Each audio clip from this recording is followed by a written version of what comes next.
For over a century, we've been told a story about gravity, a story of massive objects warping the fabric of space-time itself, a fundamental force that governs the cosmic dance of planets, stars, and galaxies.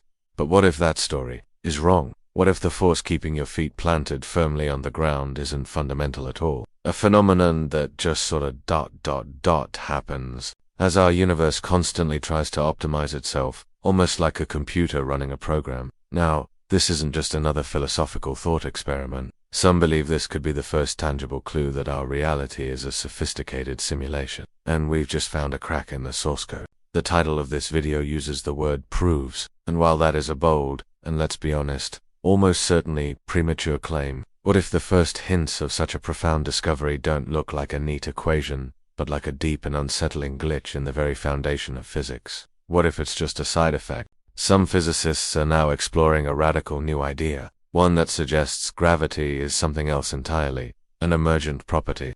The unyielding mystery of gravity. To understand just how revolutionary this new idea is, we first have to appreciate the problem it's trying to solve. Because for all its successes, our understanding of gravity has a huge, gaping hole in it. Our journey kicks off with Isaac Newton back in the 17th century. He gave us the law of universal gravity. It was elegant, powerful, and it worked. With Newton's equations, we could predict the orbits of planets, the path of a cannonball, the fall of an apple. His theory of general relativity threw out the whole idea of a mysterious pulling force. Instead, Einstein imagined a four-dimensional fabric of the universe called space. He proposed that massive objects don't pull on other objects, they warp or curve the spacetime around them. Smaller objects, and even light, are just following these curves. The Earth isn't being pulled by the Sun. It is following the straightest possible path through the curved spacetime that the Sun's immense mass has created. We need a deeper theory, a theory of quantum gravity, to unite these two pillars of science. Physicists have thrown everything at it for decades, ideas like string theory and loop quantum gravity, but so far, nothing has been experimentally verified.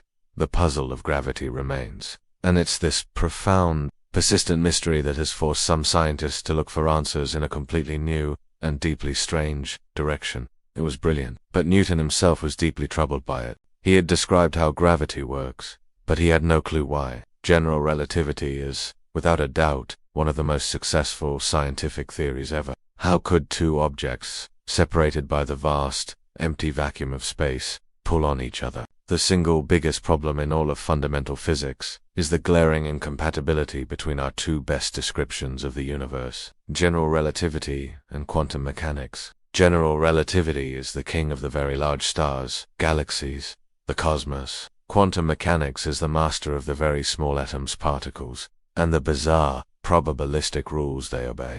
The two theories are like two different operating systems. They both work perfectly in their own realms, but they refuse to talk to each other. When you try to describe situations where both should be relevant, like inside a black hole or at the moment of the Big Bang, the math just breaks down. It spits out nonsense. It gives you He called it action at a distance, and famously admitted it was a concept so absurd, no serious thinker could ever really entertain it. Then, more than 200 years later, Albert Einstein came along with a breathtaking new perspective. It was a monumental achievement, a theory confirmed by countless experiments, from the bending of starlight during an eclipse to the detection of gravitational waves from colliding black holes.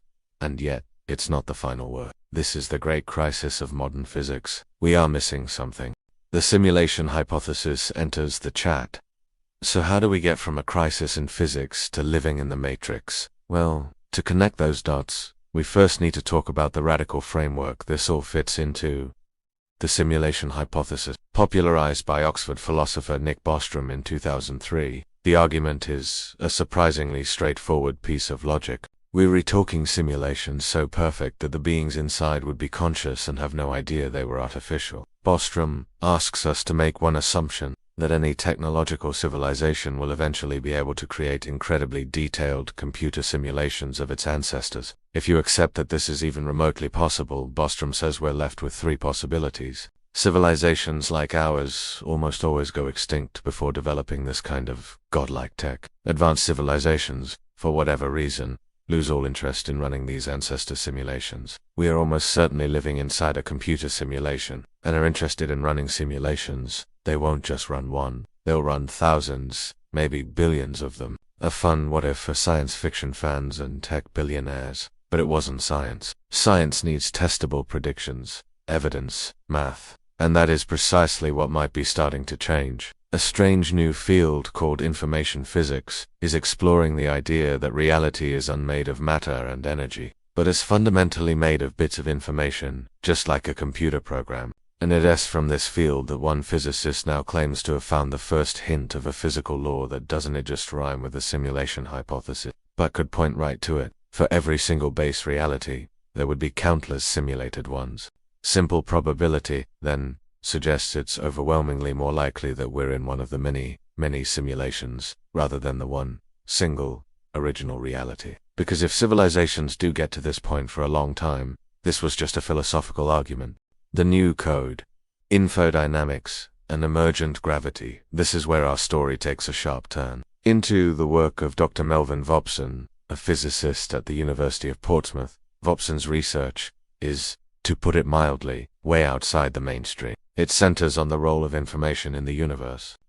He's put forward the radical idea that information isn't just an abstract concept, but a physical entity, maybe even a fifth state of matter. This is a deliberate nod to the famous second law of thermodynamics, which is a cornerstone of physics. The second law of thermodynamics says that entropy, or disorder, in a system can only ever increase over time. Hot coffee gets cold, a neat room gets messy, and the universe moves towards a state of maximum disorder. He's even controversially proposed that information has mass, but his most startling proposal is what he calls the second law of Vopson asked himself, what if this universal drive to reduce information is the very thing that creates gravity? The idea that genetic mutations, for example, are even totally random but are guided by a drive to reduce information. Entropy flies in the face of core principles of evolutionary biology. Each cell stores a bit of information, a 0 for empty, a 1 for a particle. This is the heart of Vopson's model of the universe as a giant computer. When two particles merge into one, the system's total information goes down. There's less data to track. The universe, in its relentless drive to compress information, creates a statistical pressure that we feel as gravity. Gravity, in this view, is basically the universe running a cosmic zip file program. Now, think about the processing power needed to run this thing.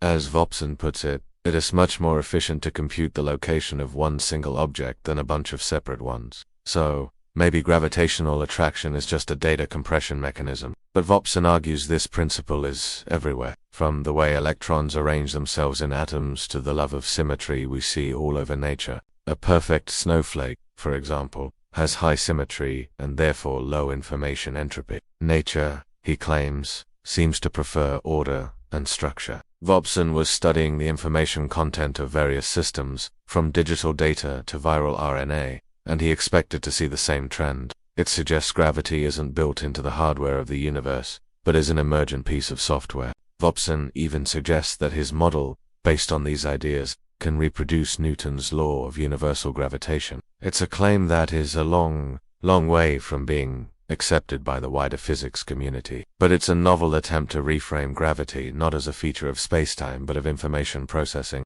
He expected the information entropy, a measure of disorder, to also go up, but he reported observing the exact opposite. To his surprise, he found that the information entropy in these systems either stayed the same or actually decreased over time. It was as if they were actively organizing themselves, becoming less random.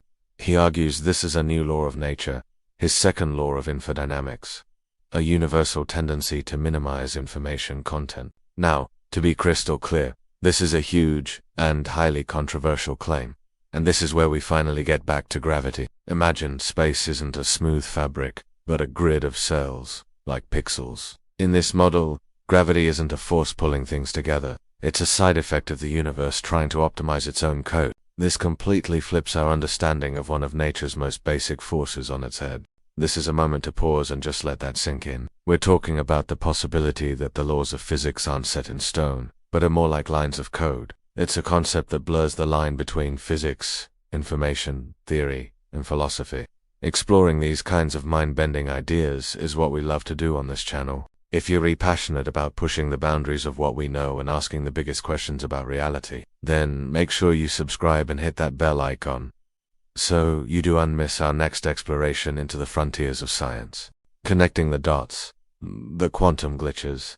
If a speculative theory like Vobson's is even partially correct, and the universe is a computational system, then we might expect to see other clues, other glitches, or artifacts of its digital nature. And proponents of this idea like to point out that we may have been staring at things that look like glitches for 100 years. In the weird world of quantum mechanics, the first interesting parallel is the idea of pixelation. If our reality is a simulation, it can't have infinite resolution.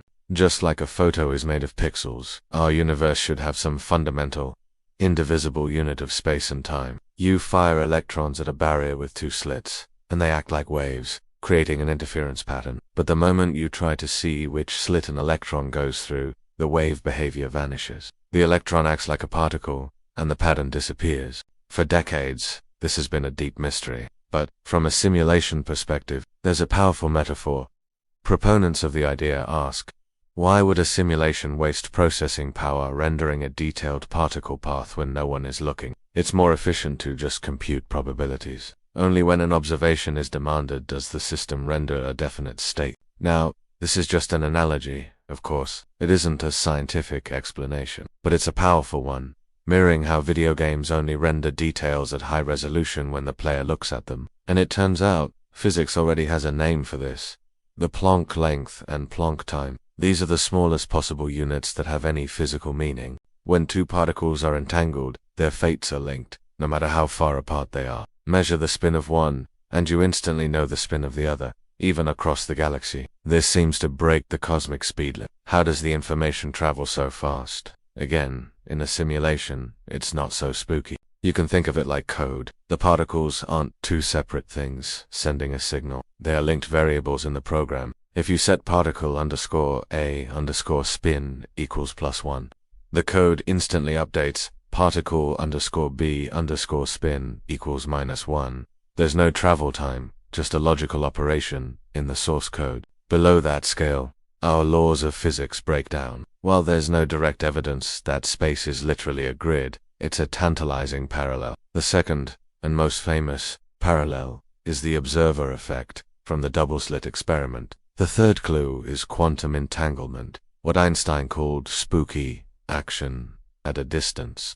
The wild implications. Okay, let's put on our speculative hats for a minute and just run with this. If we pretend for a moment this is all real, that gravity is a data compression feature, and quantum mechanics shows us the pixels of our world, what does that actually mean for us? The implications are staggering, and this is where we enter the realm of pure, fascinating speculation. Consider the biggest mysteries in cosmology: dark matter and dark energy. In video game terms, that sounds an awful lot like a no-clip glitch that lets players walk through walls. Are the laws of quantum probability the physics engine's way of handling edge cases? Are our choices our own, or are we following a script? Or maybe it's more like a sophisticated open-world game, where the rules are set, but the players have real freedom to act. And if it is a simulation, what's the point? Is it a science experiment, a prison, a school, or just entertainment for some unknowable intelligence? Together, they seem to make up 95% of the universe,